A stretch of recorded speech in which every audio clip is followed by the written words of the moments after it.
নমস্কার and I welcome to national affairs. আমি উৎপল। আজকে তোমাদের সামনে খুবই ইম্পর্টেন্ট একটা টপিক নিয়ে আলোচনা করব। তবে এই টপিকটাতে যাওয়ার আগে তোমাদের কাছে জিজ্ঞেস করবো একটা কোশ্চেনটা হলো রিসেন্টলি ওয়্যার মকরভিলাক্কু ফেস্টিভ্যাল অর্গানাইজড। আমরা সবাই জানি মকরভিলাক্কু ফেস্টিভ্যাল কোথায় হয়, যারা কম্পিটিশনের পরীক্ষা দেয় তারা কিন্তু সবাই জানে। তো কমেন্ট সেকশনে তোমরা এর উত্তরটা করো, এর উত্তরটা আমি চেষ্টা করবো ভিডিও শেষে দিয়ে দেওয়ার। তো আমাদের আজকের যে টপিক সেটা হলো পরমাণু ব্যাটারি, নিউক্লিয়ার ব্যাটারি।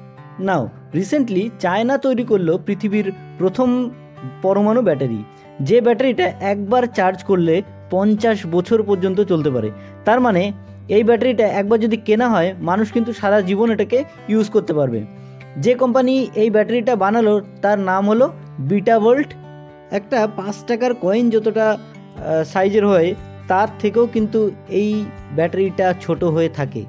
ঠিক আছে, একটি নিউক্লিয়ার ব্যাটারি যেটা ইলেকট্রিক কারেন্ট তৈরি করতে পারে, মানে পরমাণু রেডিও অ্যাক্টিভ এলিমেন্ট নিকেল 63, এই নিকেল 63-র বিটা পার্টিকেল থেকে কিন্তু ইলেকট্রিক কারেন্ট তৈরি করে। হাইড্রোজেনের যে আইসোটোপ ট্রিটিয়াম, সেটাকে সেমিকন্ডাক্টর জাংশন হিসেবে ব্যবহার করে ইলেকট্রিসিটি জেনারেট করা হয়।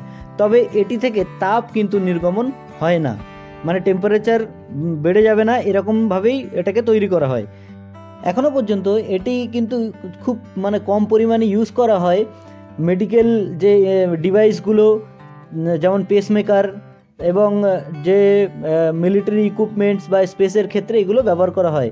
এবং ডিভাইসের যে লং লাইফ সেটাকে কিন্তু বৃদ্ধি করবে এই পরমাণু ব্যাটারি।